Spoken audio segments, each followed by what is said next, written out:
Bismillahirrahmanirrahim. Alhamdulillahirabbil alamin. Segala puji marilah selalu kita panjatkan kehadirat Allah Subhanahu wa taala, Tuhan yang Maha Kuasa. Salam sejahtera bagi kita semuanya.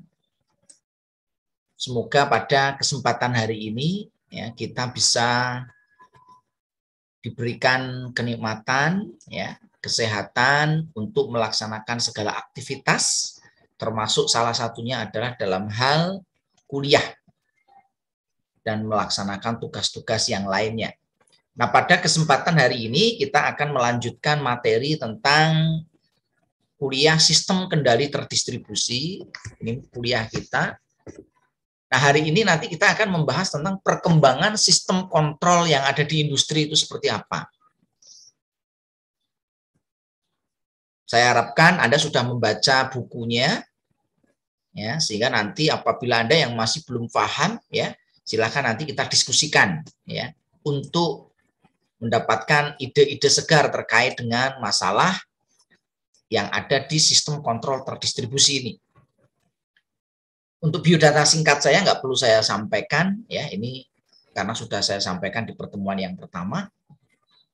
Insya Allah nanti akan saya upload ya untuk kuliah kita, yaitu di sini, di channel ini.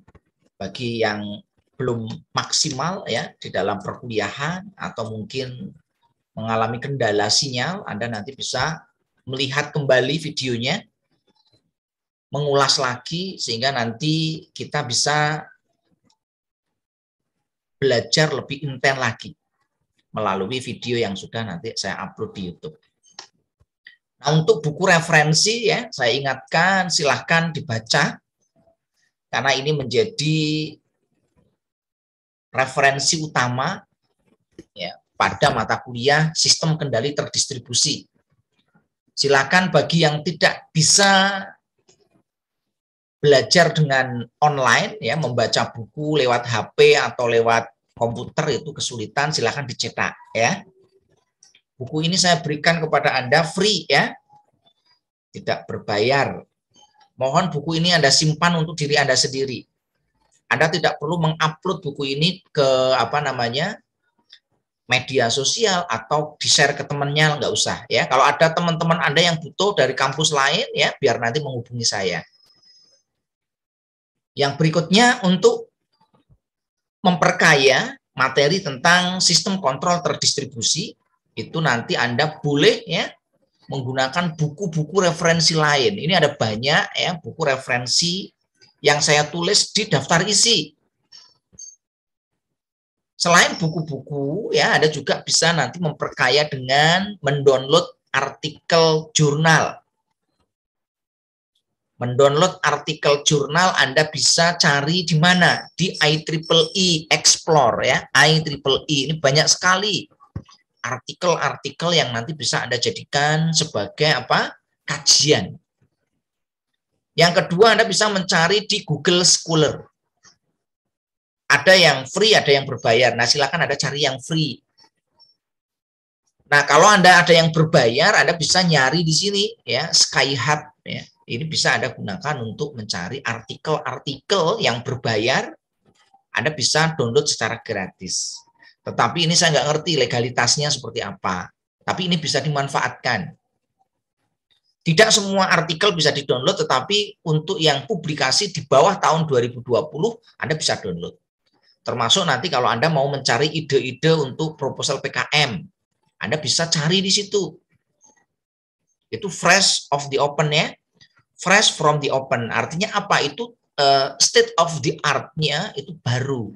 Karena ini publikasi yang terbaru. Karena di bidang teknologi ya ini perkembangannya sangat cepat.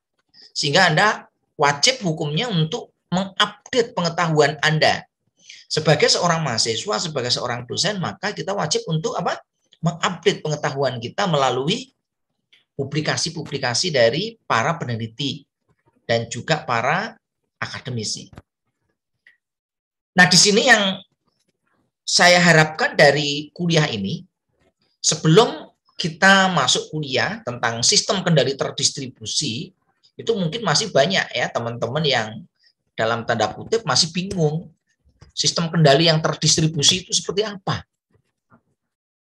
arsitekturnya bagaimana, komponennya apa saja, yang dimaksud terdistribusi itu apa, aplikasinya di mana. Nah, harapannya nanti setelah mengikuti kuliah ini, Anda bisa tercerahkan. Jangan sebaliknya, sebelum kuliah semangat gitu ya. Setelah kuliah menjadi kebalikannya, menjadi seperti ini. Ini tidak kami harapkan. Harapannya sebelum kuliah Anda mungkin masih bingung ya. Mungkin masuk belum tahu ya. Harapannya nanti setelah kuliah Anda menjadi lebih kompeten. Sehingga nanti ini bisa digunakan sebagai bekal dalam memasuki dunia kerja. Karena di dunia kerja era sekarang berbeda dengan dunia kerja zaman saya dulu. Ini yang perlu difahami. Kalau zaman saya kuliah dulu, pas waktu lulus kerja, alhamdulillah ya, pekerjaan tidak terlalu banyak tuntutannya. Kemampuan lulusan ya itu yang penting kita mau kerja. Nah, sekarang ini di masa revolusi industri 4.0, tuntutan-tuntutan itu sangat banyak. Oleh karena itu ya, silakan nanti Anda untuk mengupdate kemampuan ya di bidang kompetensi sehingga nanti harapannya ya dapat bekerja dengan baik. Bekerja tidak harus di perusahaan atau pegawai negeri atau di pekerjaan-pekerjaan lain, tetapi Anda juga berwirausaha. Sehingga nanti Anda bisa menciptakan lapangan kerja. Oke, ini untuk dokumentasi kuliah hari ini sudah saya capture. Ini nanti juga sudah saya rekam juga ya.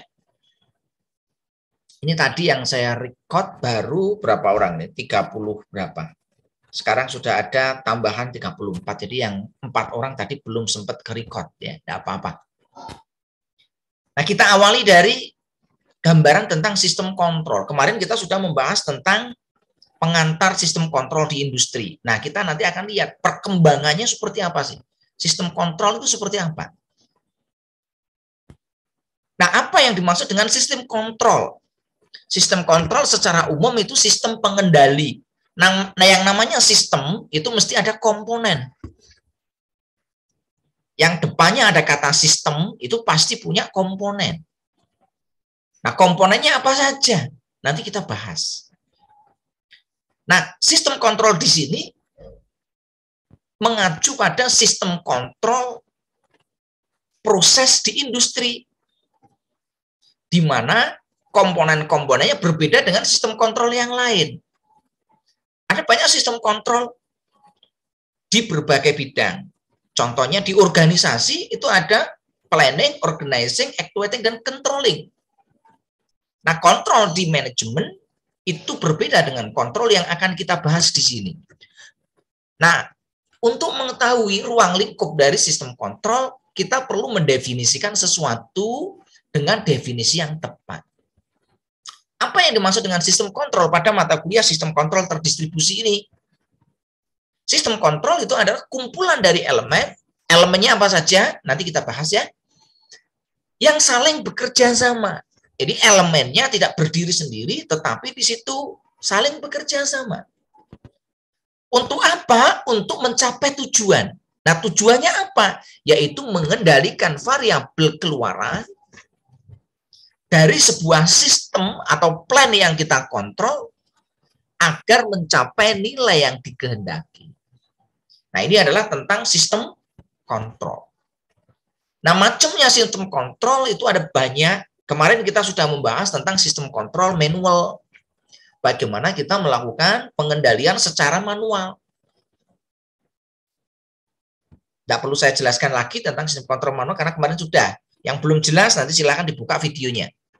Yang kedua adalah sistem kontrol otomatis. Sistem kontrol manual itu dikontrol oleh manusia. Sangat tidak efisien, banyak kelemahan. Oleh karena itu sistem kontrol manual sekarang trennya sudah berubah menjadi sistem kontrol otomatis. Nah, yang akan kita bahas di sini itu nanti sistem kontrol yang sifatnya otomatis. Bukan sistem kontrol manual.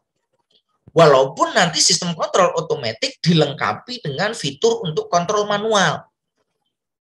Tetapi Anda di sini fokusnya adalah sistem kontrol yang otomatis. Nah, beberapa nanti kita akan membahas tentang sistem kontrol untuk loop terbuka. Apa sih yang dimaksud dengan sistem kontrol loop terbuka? Yang berikutnya ada sistem kontrol loop tertutup. Berikutnya nanti kita akan membahas tentang sistem kontrol analog. Sistem kontrol digital. Ini apa bedanya? Contoh aplikasinya di mana?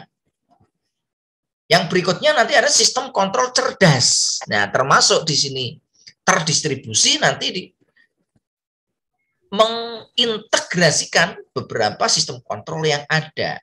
Baik sistem kontrol otomatis, ya, baik untuk loopnya yang terbuka atau tertutup, dengan memanfaatkan sistem kontrol cerdas, ya, yang sifatnya adaptif dan smart control. Nah, ini yang sekarang trennya arahnya ke sana. Nah, ini ada gambaran sistem kontrol, ya. Ini adalah kontrol level, ya. Di mana di sini ada ya sebuah tangki yang disuplai oleh cairan di sini, liquid, bisa air, bisa minyak, ya, bisa yang lain, di mana nanti inletnya di sini dari atas dikontrol dengan menggunakan pompa. Selain di sini ada inlet, di sini juga ada outlet, ya, ini dikeluarkan airnya. Nah, di sini juga dikontrol dengan menggunakan solenoid valve. Nah, dari sini ya diharapkan nanti sistem yang ada di tangki atau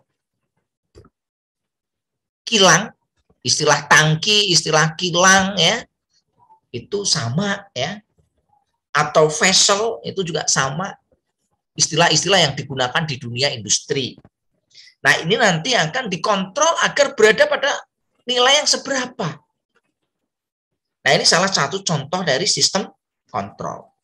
Nah, kita awali dengan pembahasan tentang sistem kontrol loop terbuka. Apa sih yang dimaksud dengan sistem kontrol loop terbuka? Kemarin kita udah bahas tentang sistem kontrol manual, sistem kontrol otomatis. Nah, sekarang kita bahas tentang yang terbuka. Yang terbuka itu maksudnya terbuka apanya? Nah, kita bisa lihat di sini. Ini adalah blok diagram dari sistem kontrol loop terbuka. Yang dimaksud dengan sistem kontrol loop terbuka adalah sebuah sistem kontrol, ya, terdiri dari apa? Di sini ada input, ada proses, ada output. Nah, selain ada input, ada proses, ada output, ya, yang dikontrol namanya plant, yang kontrol namanya controller. Maka di sini yang dinamakan sistem kontrol loop terbuka ini adalah sistem kontrol yang tidak dilakukan umpan balik. Jadi tidak ada umpan balik. Apa yang dimaksud dengan umpan balik? Umpan balik di sini artinya outputnya tidak diukur dan tidak dikembalikan ke controller.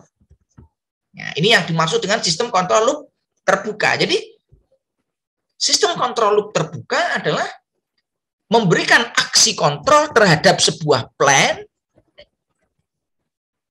yang diharapkan nanti outputnya sesuai dengan yang diinginkan, set point. Tetapi di sini outputnya tidak di-feedback dibandingkan dengan set point secara terus-menerus. Artinya di sini apa? Apabila controller, ya, itu tidak bisa memberikan nilai yang sesuai dengan yang diinginkan, maka kontrolernya dilakukan adjustment. Siapa yang melakukan adjustment? Yang melakukan adjustment adalah manusia. Nah, adjustmentnya dilakukan secara manual. Karena di sini tidak ada umpan balik. Bisa juga dilakukan dengan menggunakan bantuan mesin untuk melakukan adjustment. Contohnya apa sih sistem kontrol yang loop terbuka? Nah, contohnya di sini, ya. Contohnya adalah mesin cuci. Mesin cuci itu adalah salah satu aplikasi dari sistem kontrol loop terbuka. Karena di sini pakaian yang dicuci itu tidak diukur. tidak diukur apakah bajunya sudah bersih atau belum. Kalau yang dicuci baju, kebetulan di animasi ini yang dicuci mainan bebek-bebekan. Di sini tidak diukur apakah mainan ini sudah bersih atau belum. Nah, bagaimana prinsip kerjanya? Prinsip kerjanya mesin cuci itu menggunakan yang pertama adalah timer. Yang kedua ada counter. Yang ketiga itu ada perbandingan antara air plus deterjen pencucinya. Nah, ini yang digunakan. Bisa difahami semuanya? Bisa. Jadi mesin cuci itu termasuk sistem kontrol loop terbuka. Sistem kontrol loop terbuka, jika terjadi kesalahan output ya harus diulangi, disetting ulang di sini. Misalkan, oh ternyata kok belum bersih. Setelah kita mencuci selama sekian lama, ternyata pakaian kita belum bersih. Maka ya disetting ulang. Oh ini airnya ternyata mungkin kurang, tambah airnya, cuci lagi.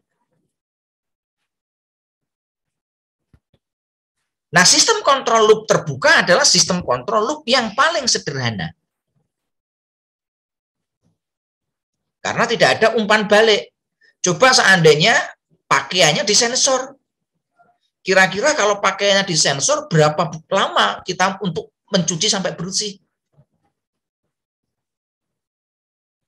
Dan sensornya seperti apa?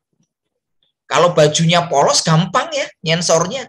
Kalau bajunya garis-garis atau bajunya batik ya, setengah mati nanti menciptakan sensornya. Kalau bajunya milik Mas siapa ini? Mas Derry warna hitam, gampang sensornya. Tapi kalau bajunya yang warna-warni ya, agak susah. Seperti baju saya ini sensornya susah. Apakah ini itu noda atau memang ini motif?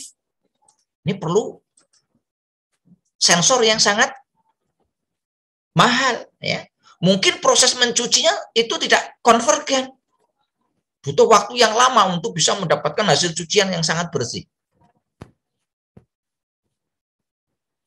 Yang berikutnya sistem kontrol loop terbuka itu lebih murah dibanding loop tertutup. Karena tidak ada tadi ya, tidak ada sensor untuk melakukan proses terus-menerus. Yang berikutnya tidak ada masalah kestabilan. Salah satu kelemahan sistem kontrol loop tertutup yaitu masalah stabilitas. Apabila sistem tidak bisa mencapai set point, maka dia akan mencapai kondisi yang namanya hunting.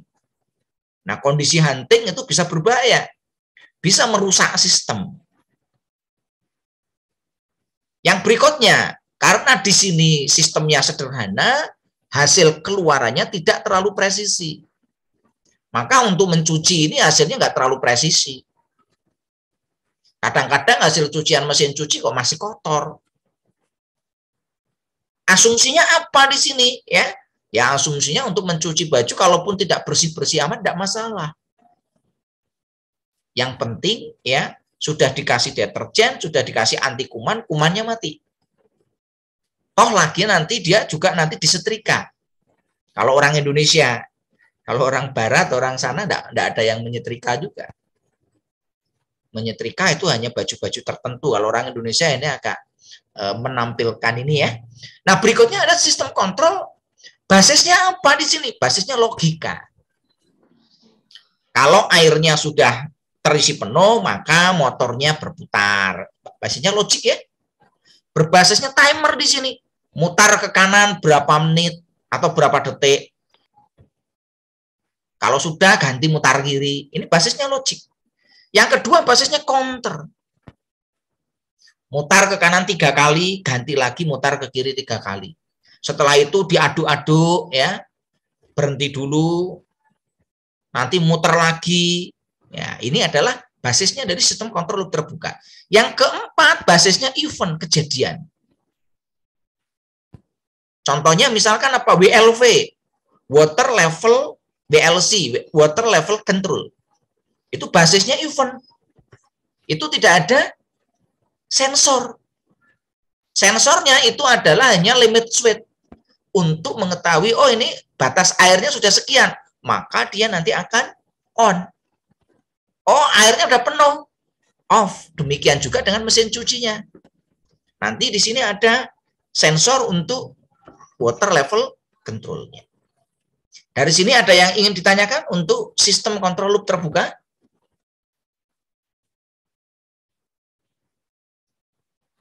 Belum ada? Nah, harapannya saya kasih contoh satu, Anda bisa memberikan contoh yang lain. Banyak sekali sistem kontrol loop terbuka. Hampir peralatan-peralatan kontrol yang ada di rumah kita kebanyakan pakai loop terbuka, bukan loop tertutup, ya. Oke, kita langsung masuk yang kedua, yaitu sistem kontrol loop tertutup. Apa sih yang dimaksud dengan sistem kontrol loop tertutup? Kalau loop terbuka tadi tidak ada feedback, ya. Kalau di sistem loop tertutup, di sini bedanya ada yang namanya feedback. Nah, feedbacknya didapat dari mana? Dari pengukuran output. Ini output. Ini set point. Ini input. Maka di sini pada sistem kontrol loop tertutup, output itu perlu diukur. Setelah outputnya diukur, nanti dia dibandingkan dengan set point. Setelah dia dibandingkan dengan set point, controllernya akan memproses. Oh, di sini ya, yang untuk kontrol apa? Misalkan di sini, kontrol valve. Kontrol valve-nya diminta untuk membuka atau menutup. Sehingga nanti aktuatornya, aktuator itu nanti yang untuk manipulatornya, nanti dia akan membuka atau menutup. Sehingga nanti plan-nya akan dikontrol. Kalau yang dikontrol suhunya nanti akan sama dengan set point. Nah, ini sepanjang waktu terus dilakukan kontrol. Ini yang dinamakan sistem kontrol loop tertutup. Bisa difahami ini? Untuk sistem kontrol loop tertutup.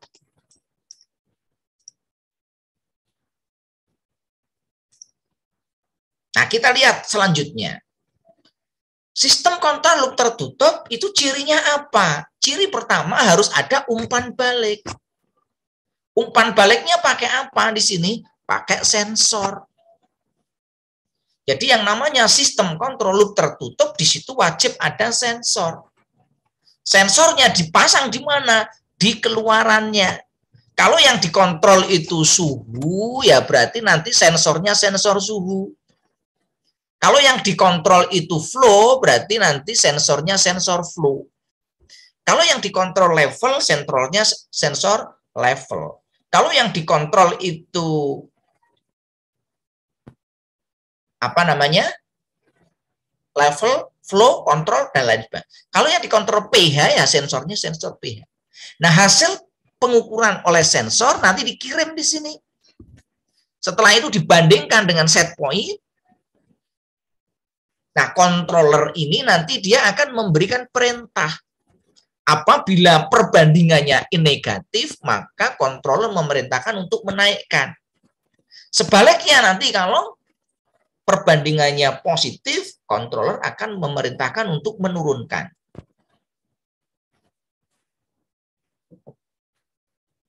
Selanjutnya, controller mengirimkan sinyal kepada siapa? Kepada aktuator.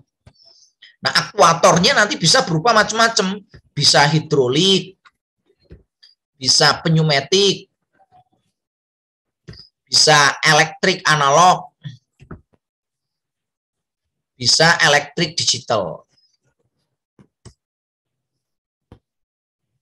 Sehingga nanti dia akan memanipulasi plat sehingga menghasilkan output yang sesuai dengan set point. Nah, ini yang dimaksud dengan sistem kontrol loop tertutup. Bisa difahami semuanya?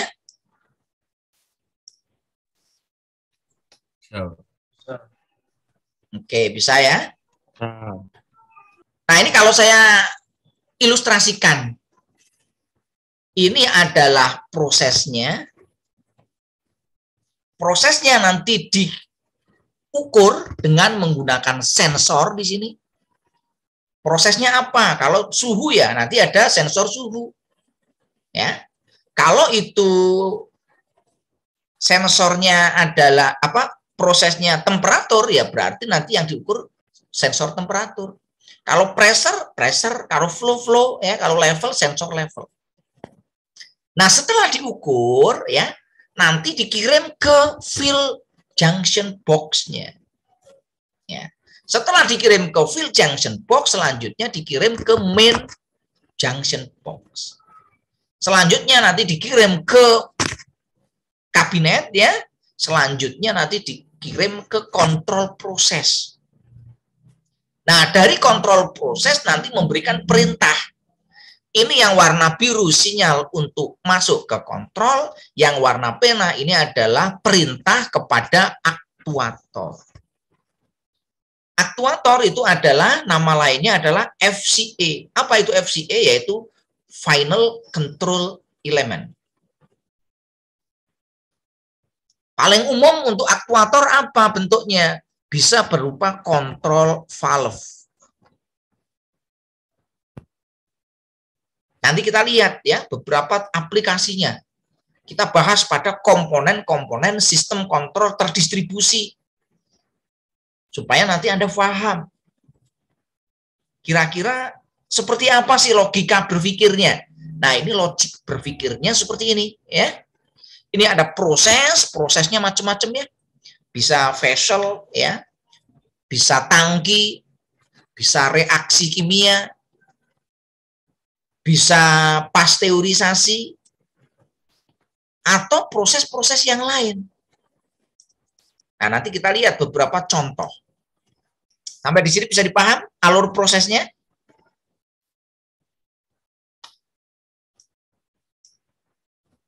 Nah, sekarang kita lihat contohnya gimana ya. Ini contoh misalkan kontrol untuk frekuensi pada generator. Di generator untuk bisa membangkitkan listrik agar bisa sinkron dengan grid, maka syaratnya apa? Syaratnya itu ada dua di sini. Apa syarat pertama? Frekuensinya harus sama, tegangannya harus sama. Sebenarnya syaratnya ada 4. Syarat yang ketiga, ya, supaya nanti dia bisa sinkron adalah urutan fasenya harus sama. Dan sudut fasenya pun harus sama. Ada 4 ya. Nah, untuk bisa menghasilkan frekuensi yang konstan, berapa konstannya kalau di Indonesia? 50 Hz, maka yang ngontrol siapa? Yang ngontrol itu adalah namanya governor. Nah, sedangkan untuk ngontrol tegangan agar sama, yang ngontrol siapa? Yang ngontrol adalah AVR, Automatic Voltage Regulator. Governor itu seperti apa toh? Governor itu ya controller. Ini saya gambarkan sebagai kotak nih governor. Governor itu yang diatur apa? Yang diatur adalah keran. Atau kalau di istilah kontrol namanya kontrol valve. Nah, kontrol valve-nya itu untuk ngatur apa? Untuk ngatur buka tutup uapnya. Ini kalau di PLTU. Kalau di PLTD, diesel, itu yang dikontrol ya ini adalah EFI, Electronic Fuel Injection-nya. Kalau di produknya Honda, kita kenal dengan teknologi VTEC. Kalau di teknologinya Mitsubishi, kita kenal ya VVVTA apa ya. Kalau di produknya MAN kita kenal teknologinya apa? Sebenarnya adalah di sini untuk mengontrol apa? Mengontrol bahan bakar dengan udara supaya nanti dia bisa menghasilkan putaran, karena yang dikontrol ini turbin ya. Untuk menghasilkan frekuensi yang konstan, maka yang dikontrol apa? Putaran. N-nya. Rumusnya apa? N sama dengan 120 kalikan F dibagi P. Maka di sini berapa nilai F-nya? F sama dengan N kali P dibagi 120. Nah, berapa putaran generator? Putaran generator itu selalu konstan karena di sini menggunakan mesin sinkron. Mesin sinkron itu kalau frekuensinya 50, kalau PLTU pasti dia menggunakan N-nya sama dengan 3000 RPM. 3000 RPM dapat dari mana? Ya, 3000 RPM didapatkan dari ini rumus ini. F sama dengan N kali P dibagi 120. Sehingga nanti N-nya sama dengan 120 kali F dibagi P. Kita masukkan nilainya. 120 dikalikan 50. Sama dengan 6000 dibagi P. Nah, P-nya untuk generator itu minimal 2. Untuk PLTU, P-nya sama dengan 2. Maka N-nya sama dengan 3000 RPM. Kalau PLTD, N-nya sama dengan 1500. Kenapa kok 1500? Karena P-nya sama dengan 4. Nah, untuk menghasilkan frekuensi 50 Hz, maka turbin ini harus diatur kecepatannya sama dengan 3000 RPM pada PLTU atau 1500 pada PLTD. Kalau PLTA beda lagi. Kalau PLTA kecepatannya rendah.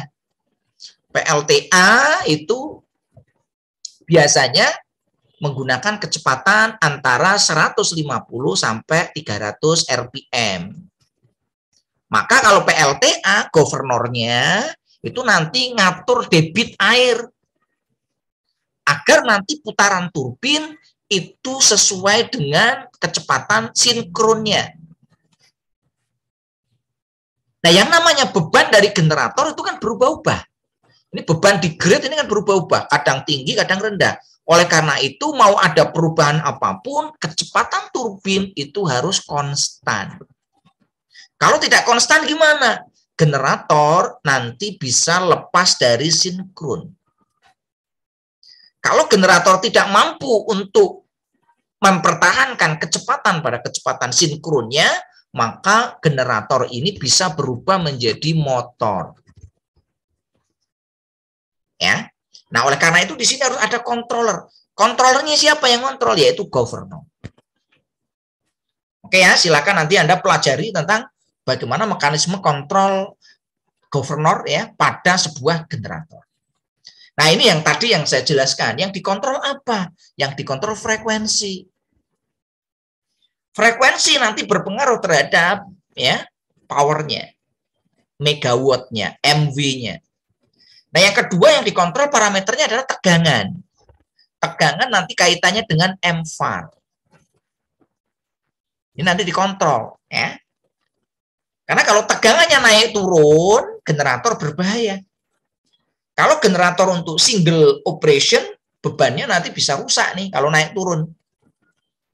Kalau dia nanti terhubung ke grid juga nanti bisa lepas. Oleh karena itu harus dikontrol tegangannya konstan, ya, frekuensinya juga konstan. Nah, parameternya seperti apa? Di dalam sistem kontrol kita kenal nanti adalah tanggapan atau respon dari sebuah sistem. Terkait dengan respon sebuah sistem, nanti kita kenal ada 3 macam jenis respon. Apa saja? Yang pertama ada respon underdamped atau kurang teredam. Yang dimaksud dengan respon kurang teredam seperti apa? Di sini ada 4 parameter ya. Ada yang namanya overshoot, ada yang namanya rise time, ada yang namanya settling time, dan ada yang namanya steady state error. Nah, yang dimaksud dengan respon sistem underdamped atau kurang teredam adalah sistem secara cepat itu bisa mencapai set point. Ini set point-nya di sini nih. Ini set point. Sistem cepat, tetapi di sini salah. Terjadi overshoot. Nah, overshoot-nya sebesar ini. Selain terjadi overshoot, dia juga bergoyang. Sehingga terjadi osilasi, bukan isolasi, tapi osilasi. Sehingga dia butuh waktu berapa lama untuk mencapai nilai steady state, mencapai kestabilan. Itu yang pertama ya. Sistem responnya adalah underdamp. Ini kalau saya contohkan mahasiswa kadang-kadang responnya juga underdamp. Kalau dikasih tugas cepat, tetapi tugasnya tidak sesuai dengan ya yang diharapkan oleh dosen. Bisa difahami ya? Ini kadang-kadang mahasiswa itu kan pengen kalau membuat tugas itu cepat sekali ya, tapi kadang buat tugasnya asal. Cari download di internet dikumpulkan, dikiranya dosennya nggak baca. Nah, ini contoh sistem yang underdamp.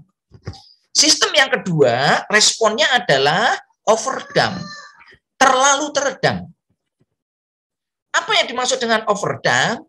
Respon sistem untuk mencapai set point itu butuh waktu yang lama. Ini seperti ini, butuh waktu lama. Sampai dia mencapai nilai set point, setelah itu dia mencapai steady state constant. Nah, yang paling baik adalah yaitu respon sistem yang critically damp. Nah, ini mungkin mahasiswa juga banyak yang terlalu teredam ya. Kalau dikasih tugas lama nggak ngumpul-ngumpul sampai telat ya, sampai dosennya mengingatkan berkali-kali. Baru nanti setelah mau injury time baru ngumpulkan, ngejar-ngejar dosennya. Ini termasuk overdamp. Nah, yang paling bagus adalah critically damp. Critically damp ya, dia mencapai set point-nya dalam waktu yang cepat ya. Di sini gambarnya ya, warna hijau. Rise time-nya cepat ya, tidak ada overshoot dan dia langsung settling time-nya cepat. Dan juga mencapai kondisi stabil, steady state. Nah, ini yang terbaik ya. Sehingga caranya gimana? Kita harus membuat sistem kontrol yang bisa responnya itu adalah critically damp. Ini critically damp. Teredam secara kritis. Kalau ini kira-kira gambar satu apa ini? Over, under, atau critically? Over.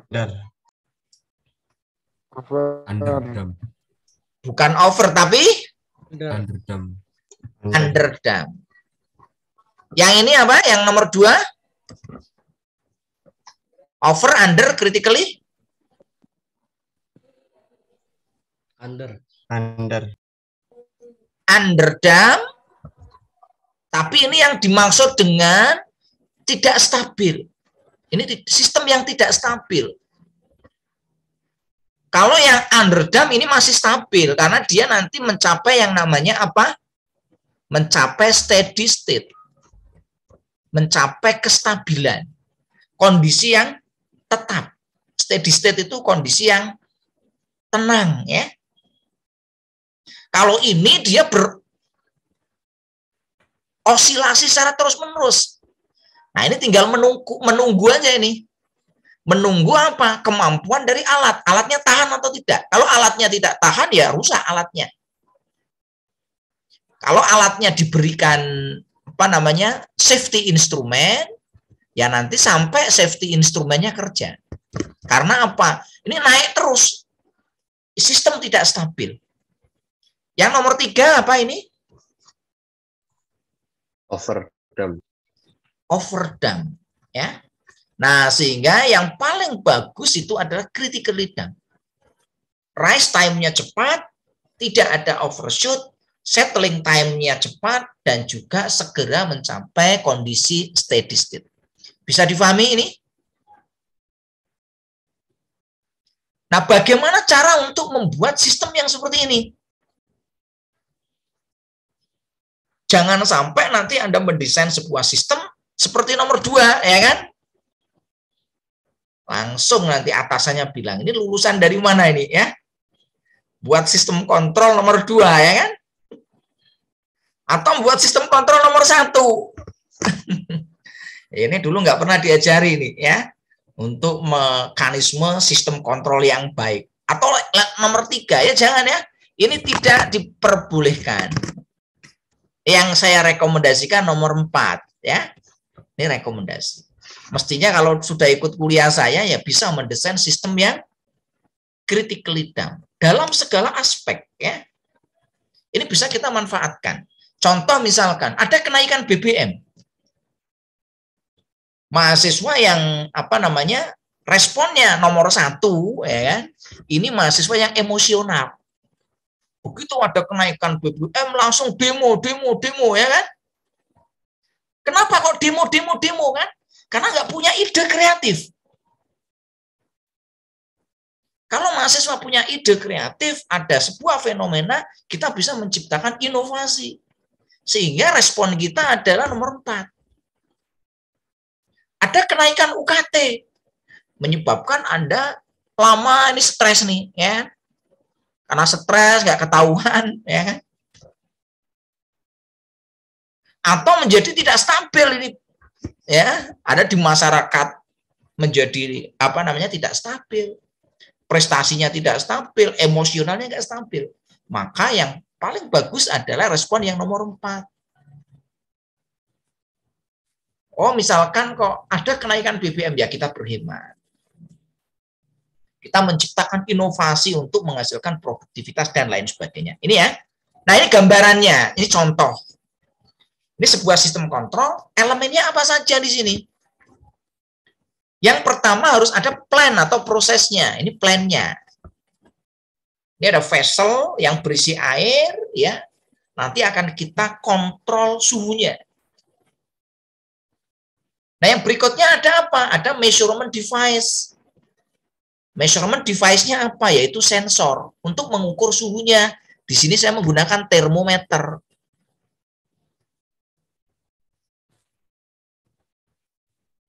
Berikutnya ada apa? Ada aktuator. Aktuatornya apa di sini? Control valve.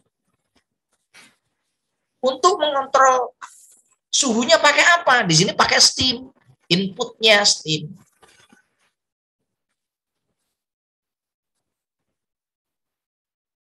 Nah, kontrolernya pakai apa di sini? Kontrolernya nanti bisa pakai manual atau otomatis ya. Di sini ada controller. Ini baca dari sini dibaca, di sini memerintahkan kepada control valve. Ini kontrolernya. Bisa difahami semuanya? Nah, ini adalah komponen-komponen dari sebuah sistem kontrol. Nah, kalau di DCS nanti ada transmitter. Kenapa? Karena letaknya remote, jauh. Mungkin ini tempatnya dengan controller bisa jauh. Prosesnya di kilang atau di tangki ya, kontrolernya mungkin di control room jaraknya bisa 100 meter atau lebih. Sehingga di sini butuh yang namanya sensor, transducer dan transmitter. Demikian juga nanti kontrolernya ini bisa jauh. Sehingga nanti di sini butuh transmisi juga ya. Nah, secara umum komponen utama dari sistem kontrol itu ada 3. Yang pertama itu komponen measurement, yaitu sensor, transducer, dan transmitter. Ya. Kalau ini ada sebuah proses, ya, di sini ada ini ada sensor nanti di sini, outputnya di sensor, sensornya nanti dikirim di sini, ditransmit ke transmit controllernya, ya, di controllernya. Nah, kontrolernya nanti memerintahkan kepada si FCA atau aktuatornya. Ya. Yang kedua ada decision. Decision itu kontrolernya. Ya, memutuskan ini. Mau diputar ke kanan atau ke kiri. Buka atau tutup. Yang ketiga adalah action-nya. Apa itu? Pengambilan keputusan. Yang memerintahkan itu controller. Yang mengambil keputusan nanti ini FCA-nya. Ini mau dibuka atau mau ditutup. Mau dibukanya 75% atau 50% atau 25%. Nah, ini yang 3 komponen utama. Ada measurement, ada decision, dan ada action. Sampai di sini bisa dipahami? Nah, beberapa istilah yang banyak digunakan di dalam sistem kontrol terdistribusi, ada beberapa macam. Yang pertama adalah variable control. Apa yang dimaksud dengan variabel kontrol? Yaitu variabel proses. Variabel nanti yang akan dikontrol, yang akan diukur juga.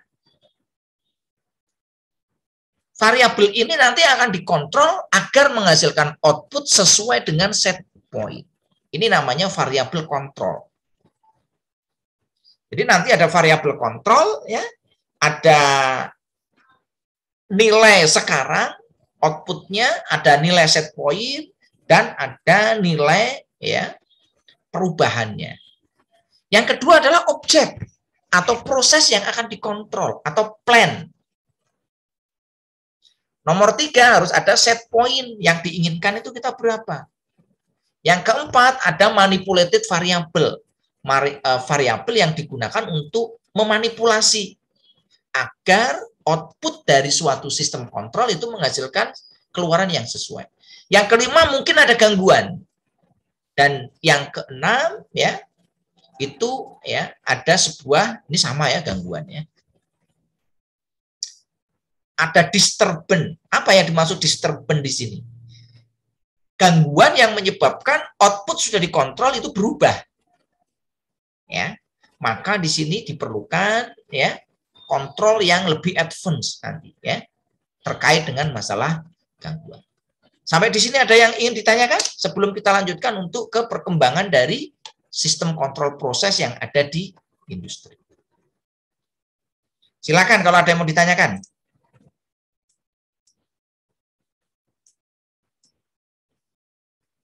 Mas Prayoga mau ditanyakan, silakan.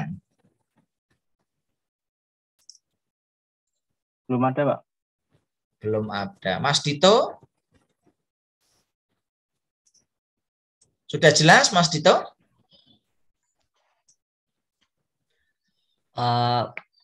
Saya mungkin ada pertanyaan, Pak. Ya, silakan, Mas. Silakan. Boleh. Tadi saya kurang jelas mendengarnya. Kalau misalnya kayak tadi yang pembangkit tadi itu kalau itu kan kalau untuk yang pembukaan uap itu pakai governor kan Pak buat ngaturnya Pak. Betul. Nah, ya. Kalau yang untuk tegangan itu gimana Pak cara kerjanya Pak? Ya, terima kasih nih ya. Kalau tegangan nanti ngaturnya pakai yang namanya eksitasi. Ada pernah dengar eksitasi enggak, Mas?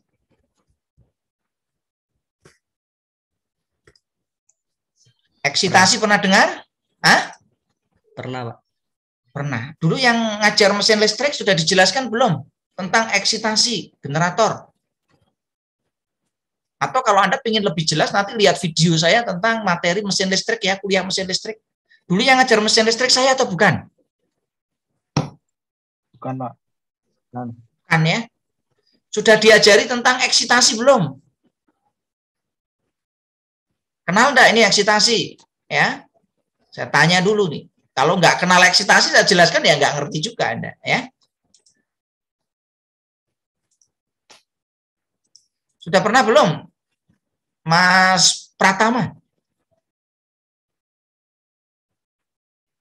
Atau dulu diberikan tapi Anda lupa? Ya, ini kontrolnya pakai apa? Kontrolnya pakai eksitasi. Apa itu eksitasi? Jadi namanya generator itu kebanyakan menggunakan mesinnya jenis mesin sinkron. Ya. Menurut teorema yang dikembangkan oleh Michael Faraday, generator dapat menghasilkan listrik jika apa? Ada 3 syarat. Syarat pertama, dia ada penghantar. Syarat yang kedua, dia harus diputar. Nah, ini diputar nih. Penghantarnya ada di stator dan rotor. Nah, syarat yang ketiga, dia harus ada medan magnet. Nah, untuk mendapatkan medan magnet ini, walaupun generator itu sudah diputar, kalau belum dieksitasi, maka tidak akan muncul tegangan. Sudah praktik belum nih mesin listrik? Mas Briva, sudah praktek belum, Mas? Ini jangan sampai nanti ya lulusan D4 UNY ya, prinsip kerja generator masih belum bisa nih. Kemarin Lupa. online, Pak. Ya, ini online ya, nggak apa-apa ya. Tapi udah ngerti belum mesin sinkron, udah ngerti belum? Prinsip kerjanya. Ini harus paham nih. Mas Briva udah tahu belum? Mungkin hanya masih awam, Pak, belum mengetahui secara detailnya, Pak. Ya, belum ngerti secara detail. Nggak apa-apa ya. Nanti harus dipelajari nih. Karena apa? Semua industri punya genset. Maksud saya hampir semua ya, industri-industri yang besar itu mesti punya genset untuk backup. Artinya apa? Kalau misalkan Anda nanti menjadi electrical technician atau electrical engineer di industri, menghadapi masalah generator ya harus kompeten. Wah, ini tegangannya kok nggak stabil nih. Bahaya kalau tegangannya nggak stabil. Lampu bisa cepat padam kalau nggak stabil. Motor bisa terbakar. Peralatan elektronik bisa rusak. Maka gimana? Ya kita kontrol pakai AVR. Nah, AVR itu yang dikontrol apanya? Yang dikontrol eksitasinya. Nanti lihat aja di video saya ya, tentang, ada banyak ya, Anda cari aja ya, tentang apa? Eksitasi generator. Anda cari tentang AVR, itu sudah saya bahas lengkap ya. Nah, mestinya di mata kuliah mesin listrik kemarin Anda sudah membahas tentang generator. Kalau Anda belum familiar ya, silakan lihat video saya lengkap ya, mesin listrik mulai dari generator AC, generator DC, motor AC, motor DC ya, trafo, itu sudah saya lengkap, sudah saya buatkan videonya. Tinggal Anda mau belajar atau tidak ya. Bisa difahami ya? Ini saya jelaskan secara singkat aja. AVR yang dikontrol apanya? Yang dikontrol adalah arus eksitasinya. Kalau Anda baca nameplate generator mesti nanti ada yang namanya eksitasinya. Tegangan eksitasinya berapa, arus eksitasinya berapa. Nah, itu yang dikontrol. Ngontrolnya pakai apa? Pakai peralatan yang namanya AVR. AVR itu apa toh? Anda mestinya kalau AVR nanti Anda bisa lihat ini isinya elektronika daya, Mas.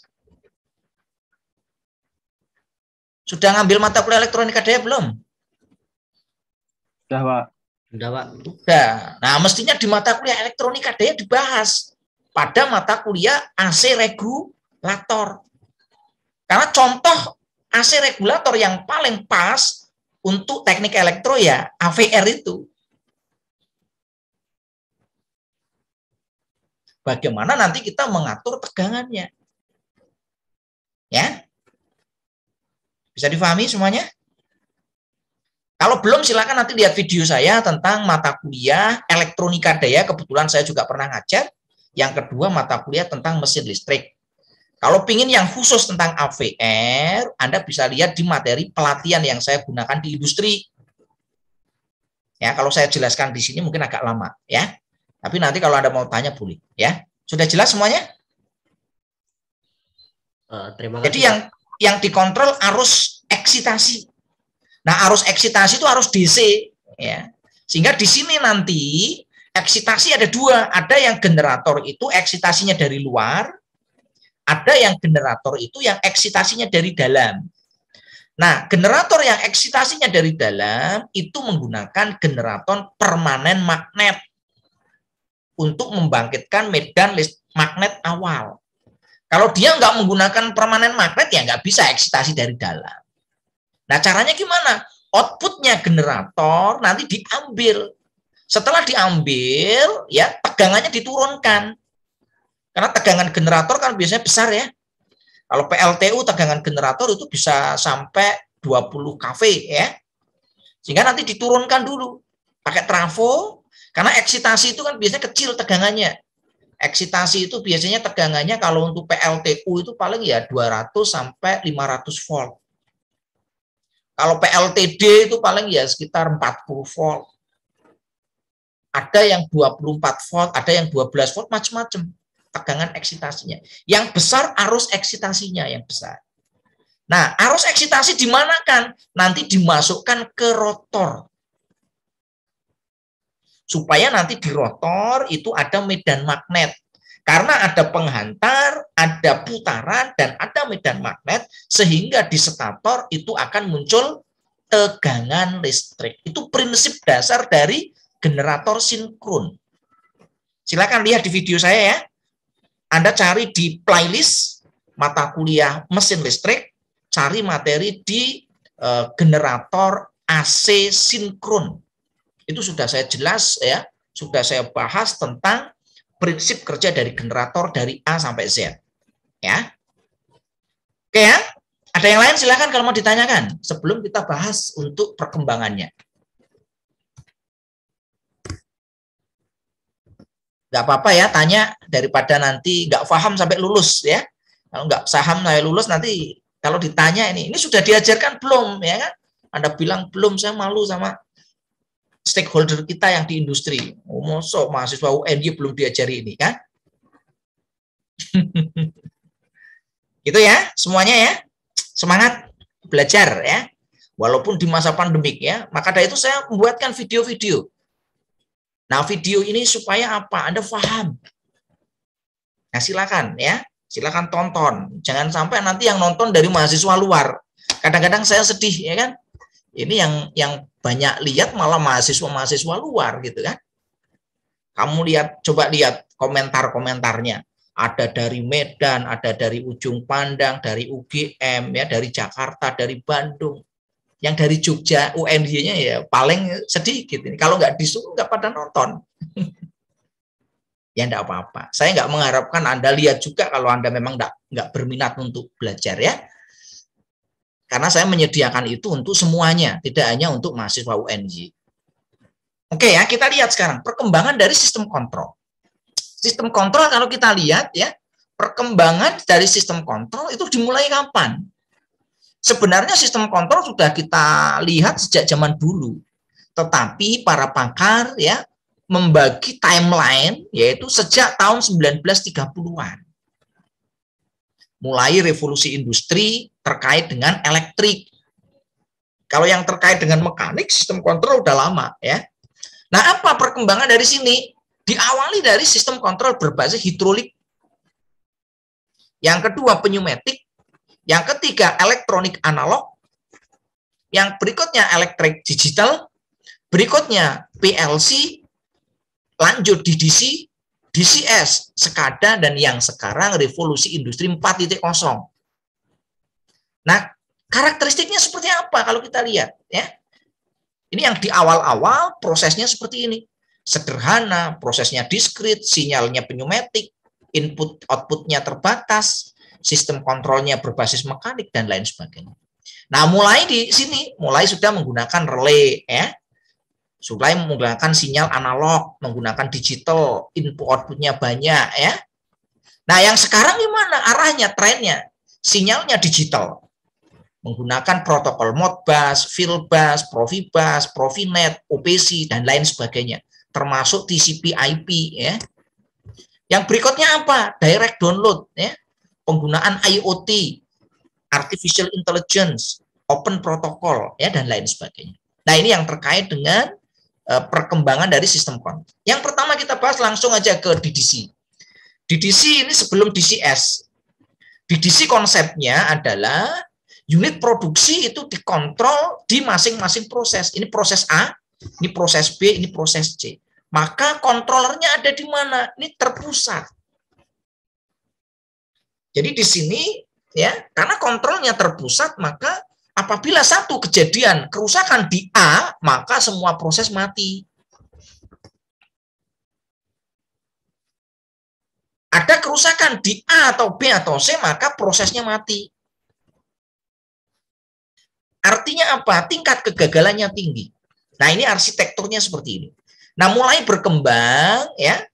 Ini kalau definisi DDC-nya seperti ini. DDC sebenarnya apa? DDC itu adalah, ini bukan E ya, ini C. Sistem kontrol digital ya yang menempatkan komputer pada jaringan kontrol untuk melakukan proses di dalam sebuah pola yang diinginkan. Nah, ini kira-kira ini DDC arsitekturnya seperti ini. Jadi nanti semuanya serba terpusat, ya. Basisnya nanti karena digital ya ada ADC, analog to digital converter, dan DAC. Saya agak percepat. Yang berikutnya adalah DCS. Nah, bedanya apa dengan DDC? Kalau DDC itu terpusat, kalau di DCS terdistribusi. ABC itu terdistribusi. Prosesnya terdistribusi, kontrolnya terdistribusi, sehingga resikonya juga terdistribusi. Jadi kalau ada pengembangan lagi, ini cepat, pengembangannya gampang. Resikonya rendah, arsitekturnya menggunakan DCS. Nah, nanti kita bahas lebih jelas tentang DCS ya. Nah, kita bahas tentang yang sistem kontrol hidrolik dulu. Ini sistem kontrol hidrolik biasanya digunakan pada aplikasi yang membutuhkan power yang sangat besar. Contohnya apa yang membutuhkan power yang besar? Alat berat. Sampai sekarang alat-alat berat itu masih menggunakan hidrolik. Walaupun sekarang ada juga yang menggunakan listrik. Banyak alumni kita yang kerja di perusahaan-perusahaan tambang. Kemarin Mas Ulin Nuha memberikan seminar singkat, ya, kuliah tamu juga itu ada di Pama Persada, perusahaan tambang.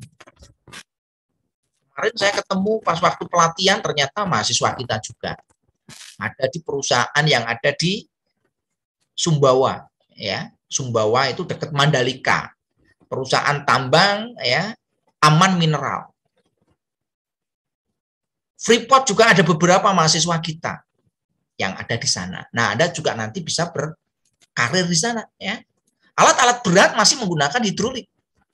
Dump truck, eskavator, ya.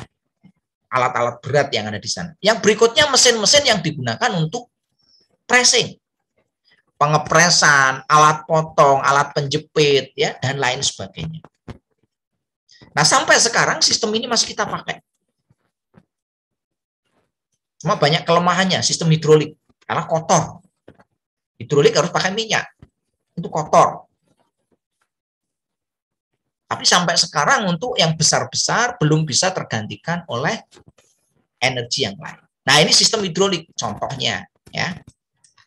Ini contoh alat-alat berat yang di sini menggunakan prosesnya hidrolik. Di sini ada ini ya, hidro ya. Ini sama ya. Untuk mengetahui kontrol hidrolik, silakan Anda nanti baca referensi tentang sistem hidrolik. Nah, sistem hidrolik ini masuk bahasan mekanik. Mahasiswa teknik mesin itu jauh lebih kompeten kalau membahas tentang sistem hidrolik. Kalau saya hanya ngerti kulitnya saja. Ya. Maka silakan Anda bisa belajar dari mahasiswa mesin. Yang berikutnya sistem kontrol pneumatik. Nah, kalau di pneumatik ya, kita punya lab-nya, lab pneumatik. Berbeda dengan hidrolik ya, sistem pneumatik ini relatif lebih ringan. Karena di sini prinsipnya menggunakan udara yang bertekanan, kompresor ya. Aplikasinya di mana ya? Proses-proses di industri banyak menggunakan hidrolik. Misalkan proses penjepitan, proses sorting, pengisian botol, dan lain sebagainya. Kita punya lab yang namanya FMS. Itu menggabungkan antara pneumatik dan elektronik ya, komputer. Kita punya lab mekatronika. Nah, mekatronika isinya adalah kontrol-kontrol berupa pneumatik. Nah, ini contoh ya yang ada di lab. Silakan nanti Anda main ke lab yang ada di Karangmalang. Supaya nanti bisa ngerti. Kalau di Wates ya, Anda nggak ketemu nih sistem kontrol pneumatik ya. Belum ada kalau nggak salah ya. Terakhir saya ke sana kelihatannya labnya masih sangat-sangat sederhana. Sehingga Anda perlu untuk bermain ya ke lab yang ada di Karangmalang supaya kompetensi Anda bisa meningkat. Nah, ini contoh ya pneumatik. Ini berbagai kontrol proses yang menggunakan pneumatik ya. Ini contoh aplikasi di lapangan ya untuk kontrol misalkan flow, untuk kontrol pressure, untuk kontrol level, itu banyak menggunakan sistem kontrol yang berbasis pada pneumatik. Baik pneumatik murni maupun pneumatik yang sudah dikontrol menggunakan komputer atau PLC atau DCS ya. Nah, berikutnya adalah sistem kontrol elektromagnetik. Ini ada di revolusi industri 2.0, yaitu alatnya namanya relay. Relay kontrol. Relay ada dua, relay yang untuk kontrol dan relay untuk proteksi. Nah, relay di sini basisnya apa? Menggunakan prinsipnya elektromagnetik. Magnet yang dihasilkan dari listrik.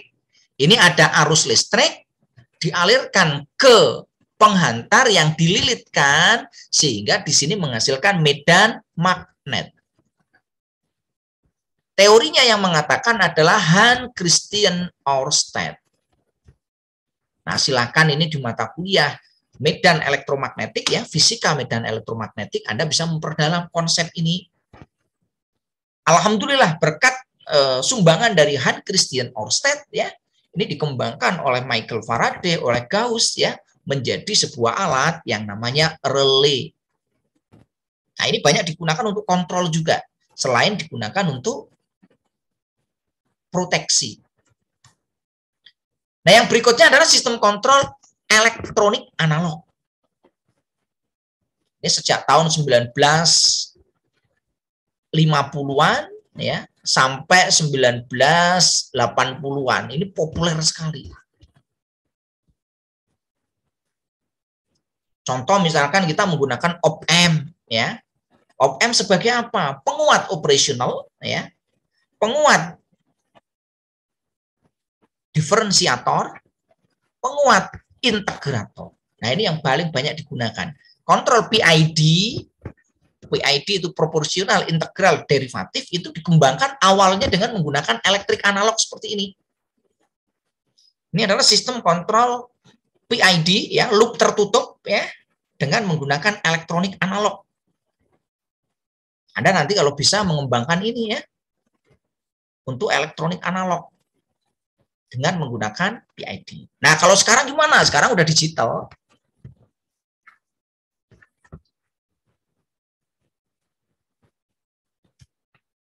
Yang berikutnya sistem kontrol digital. Nah, ini sudah mulai dikenalkan logic ya.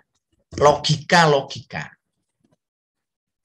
Misalkan untuk menjalankan motor di sini ya. Ini menggunakan logic ya. Jika di sini ya FL1 on, PB1 on, maka di sini motor akan jalan. Nah, ini contoh ya logik yang nanti akan dibangun di dalam sebuah kontrol ya. Nah, ada banyak sekali ya sistem kontrol digital. Ini adalah kontrol digital juga ya, baik berbasis timer, basis logika, berbasis event maupun berbasis yang lain. Nah, Anda mestinya sudah mengikuti mata kuliah teknik digital ya. Sudah pernah praktik. Jadi sudah mengenal logika digital ya, mulai dari AND, OR, NOT ya, NAND, NOR, XOR, XNOR. Itu gerbang dasar. Gerbang lanjutannya nanti ada kombinasi gerbang ya. Seperti ini gerbang yang kompleks. Aplikasinya apa di industri? Ya, mestinya contohnya gini. Kalau nanti di sini yang input satu misalkan ini temperatur, ini pressure, ini flow, ini level. Peralatan safety instrument itu akan aktif jika apa? Jika temperaturnya sekian, ya. Jika temperatur melebihi dari 600 derajat, pressure-nya lebih dari sekian, maka apa? Ini contoh ya, contoh aplikasi. Nah, berikutnya adalah PLC. Ini PLC. Ini arsitektur PLC ya. Ini untuk input dari PLC-nya, ini output-nya. Input-nya bisa apa? Macam-macam ya. Bisa berupa pass button, NONC, bisa limit switch ya, bisa sensor, bisa analog maupun digital. Nah, ini untuk CPU-nya. Ini ada memorinya, ini ada datanya, ini ada power supply-nya, ini ada untuk processing device-nya, sehingga nanti menghasilkan output. ya. Outputnya bisa macam-macam, bisa lampu, bisa relay, bisa motor, ya, bisa alarm ataupun yang lainnya. Nah, ini kalau kita lihat arsitektur dari sistem kontrol PLC. Ini peralatan inputnya, ini untuk PLC-nya. Nah, di dalam PLC nanti ada programnya nanti buatnya pakai ladder atau pakai program yang lain, ya. Nah, ini nanti menghasilkan keluaran. Keluarannya apa? Nanti yang dikontrol motor, kecepatannya gimana? On atau off? Solenoid buka atau tutup? Heater on atau off? Lampu menyala atau padam? Nah, ini adalah untuk outputnya. Nah, ini contoh untuk PLC, ya. Prosesnya nanti banyak. Ini contoh misalkan untuk proses pensortiran, ya. Mengetahui mana yang produk cacat, ya. Ini adalah proses untuk kontrol dari, ya, sistem, ya. Nah, ini beberapa contoh, ya, PLC. Nah, bagaimana dengan DCS, ya? PLC dengan DCS itu bedanya nanti apa? Nanti kita bahas ke depan, ya. Ini beberapa pengembangan, ya, sistem kontrol PLC yang advance, ya. Ada beberapa field devices di sini. Ini sensor, ya. Ini real di lapangan. Nanti masuk ke dalam sistem di sini. Masuk ke sistem di sini, ya. Nanti komunikasi datanya seperti apa sehingga nanti ada respon nanti ke outputnya, ya. Nah, ini contoh aplikasinya. Misalkan sistem kontrol proses seperti ini.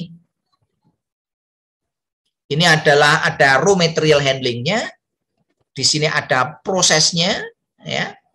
Di sini nanti ada subprosesnya, di sini ada proses untuk pengisian botol, ya, dan lain sebagainya. Nah, ini untuk controller-controllernya, ya, dan arsitekturnya nanti seperti apa. Ini untuk supervisory-nya, baik menggunakan SCADA maupun DCS, ya. Oke, saya kira itu, ya, yang dapat saya sampaikan. Insya Allah minggu depan kita akan membahas tentang sistem kontrol terdistribusi. Apa sih yang dimaksud dengan sistem kontrol terdistribusi itu, ya? Bagaimana nanti, ya, komponennya, arsitekturnya, contoh aplikasinya, ya, protokol komunikasi dan lain sebagainya. Saya kira itu yang dapat saya sampaikan untuk hari ini. Silakan kalau ada yang belum jelas mau ditanyakan.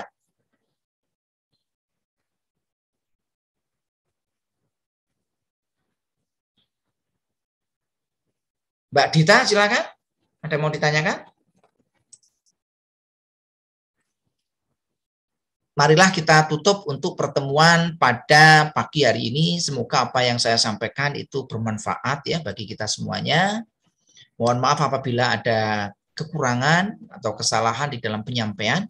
Saran saya tadi, ya, silahkan bagi yang ingin belajar materi-materi tentang teknik elektro, ya. Mata kuliah yang pernah saya ampu itu sudah saya buat dalam bentuk video. Silahkan Anda tonton di situ, ya, supaya Anda bisa lebih paham. Mungkin di kuliah lain, ya, karena ini sistemnya online, ya, belum bisa secara optimal. Oleh karena itu sudah saya buatkan, silahkan Anda optimalkan, ya. Jangan sampai video yang saya buat, ya, itu malah justru yang memanfaatkan dari mahasiswa luar UNJ. Kalau saya lihat dari statistik yang mengunjungi, ya, itu kebanyakan malah dari luar. Saya bisa lihat statistiknya. Jadi pengunjung terbanyak ternyata bukan dari Jogja. Kalau saya trace dari nomor IP-nya bukan dari UNJ. Nah, ini yang kadang-kadang saya sayangkan, ya. Karena saya sebenarnya tujuan utamanya adalah untuk buat ini untuk mahasiswa saya, mahasiswa UNJ. Nah, silakan dioptimalkan, ya. Semoga itu bermanfaat bagi kita semuanya. Marilah kita tutup dengan berdoa menurut agama dan kepercayaan masing-masing. Berdoa, saya persilahkan. Cukup, terima kasih. Akhirul kalam, wallahul muwaffiq ila aqwamit thoriq. Assalamualaikum warahmatullahi wabarakatuh. Waalaikumsalam warahmatullahi wabarakatuh. Terima kasih, Pak. Oke,